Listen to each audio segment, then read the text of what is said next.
ನಾಲ್ಕು ಮಾತುಗಳನ್ನು ಈ ಸಮಾರಂಭದಲ್ಲಿ ಹೇಳಿಕ್ಕೆ ಇಷ್ಟಪಡ್ತೇನೆ.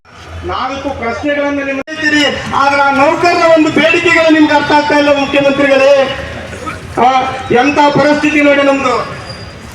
ಮತ್ತೆ ಹೇಳ್ತೀರಿ ನೀವು ನುಡಿದಂತೆ ನಡೆದ ಸರ್ಕಾರ. ಏನ್ ನುಡಿದಿದ್ದೀರಿ ನೀವು? 4 ವರ್ಷಕ್ಕೊಮ್ಮೆ ನಡಿಬೇಕಂತ ಅಗ್ರಿಮೆಂಟ್. ಒಂದು ನಾಗರಿಕರ ಮಾತುಗಳನ್ನ ಕೇಳಿ ನ್ಯಾಯಾಲಯ ಏನಾಯ್ತು, ಆ ನೌಕರ ಬೇಡಿಕೆಗಳನ್ನ ಕರೆದು ಮಾತನಾಡಿ ಅವರ ಸಮಸ್ಯೆಗಳನ್ನು ಬಗೆಹರಿಸಿ ಅಂತ ಹೇಳಿದ್ರು. ಇವತ್ತು ಏನಾಗಿದೆ ಅಂದ್ರೆ ಸರ್ಕಾರ ದಪ್ಪ ಚರ್ಮದ ಸರ್ಕಾರ ಇದು.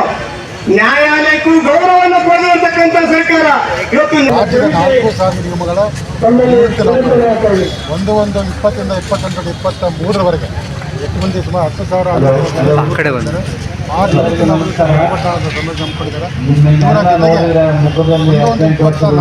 ಇಲ್ಲಿವರೆಗೆ ಯಾರು ಕೂಡ ಇಲ್ಲಿ ಭಾಗಿಯಾಗಿದ್ದಾರೆ.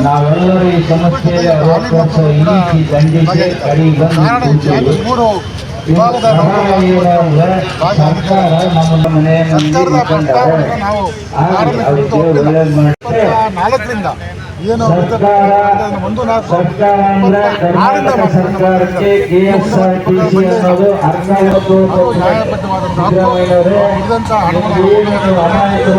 ಈ ಹೋರಾಟಕ್ಕೆ ಸರ್ಕಾರ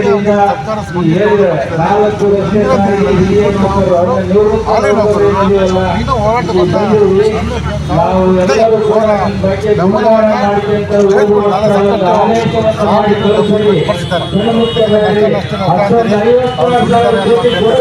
ಇವತ್ತು ಶಕ್ತಿ 4,006 ಕೋಟಿ ರೂಪಾಯಿ ಇನ್ನೂ ಸರ್ಕಾರದಿಂದ ಬಾಕಿ ವ್ಯವಸ್ಥೆಲಾಗುತ್ತೆ.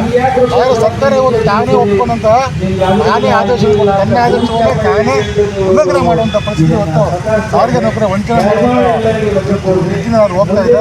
ವಂಚನೆಗೆ ನಾವು ಸ್ಪಷ್ಟವಾಗಿ ಸರ್ಕಾರ ಕೇಳ್ತಾರೆ. ಇವನು 38 ವೇತನ ಮಾಡಿ 24% ವೇತನ ನಾವು 2024ರಿಂದ 2 ಕೂಡಲೇ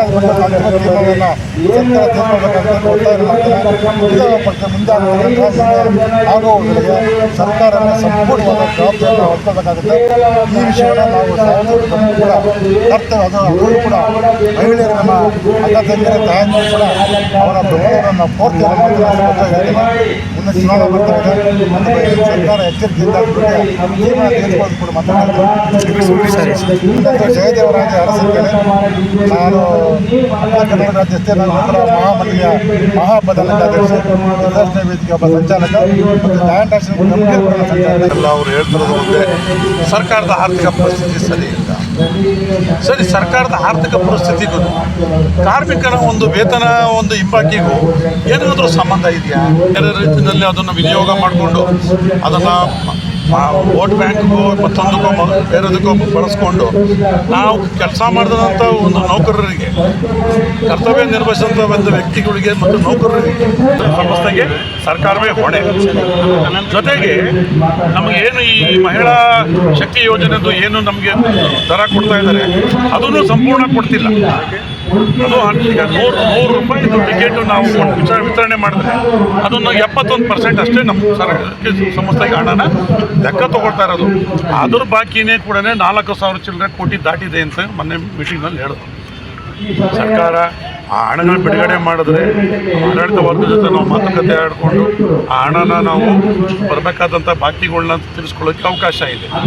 ವಿನಃ ಈ ಸರ್ಕಾರದ ಬೇರೆ ಬೇರೆ ರೀತಿಯ ಒಂದು ಧೋರಣೆಯಿಂದ ಖಂಡಿತವಾಗ್ಲೂ ಒಂದು ಸರ್ಕಾರಕ್ಕಾಗಲಿ ಒಂದು ಅವರೇ ಒಂದು ಮುಖ್ಯಮಂತ್ರಿಗಳಿಗೆ ಆಗಲಿ ಸಾರಿಗೆ ಮಂತ್ರಿಗಳಿಗಾಗಲಿ ಒಂದು ಒಳ್ಳೆಯ ಹೆಸರನ್ನು ತರೋದಿಲ್ಲ ಅಂಥೇಳಿ ಇವತ್ತಿನ ಒಂದು ಸಮಾವೇಶದ ಪರವಾಗಿ ಹಿತರಕ್ಷಣೆ ವೇದಿಕೆ ಸಂಚಾಲಕನೂ ಆದ ನಾನು KL ಮಂಜುನಾಥ್ ಮತ್ತು ಮಹಾಮಂಡಲದ ಕರ್ನಾಟಕ ರಾಜ್ಯ ರಸ್ತೆ ಸಾರಿಗೆ ನೌಕರರ ಮಹಾಮಂಡಲದ ಕಾರ್ಯಕಾರಿಣಿ ಸದಸ್ಯನಾಗಿ ಈ ಮಾತನ್ನು ದಯವಿಟ್ಟು ಸರ್ಕಾರಕ್ಕೆ ಒತ್ತಾಯ ಮಾಡಿ ಹೇಳ್ತಾ ಇದ್ದೀನಿ.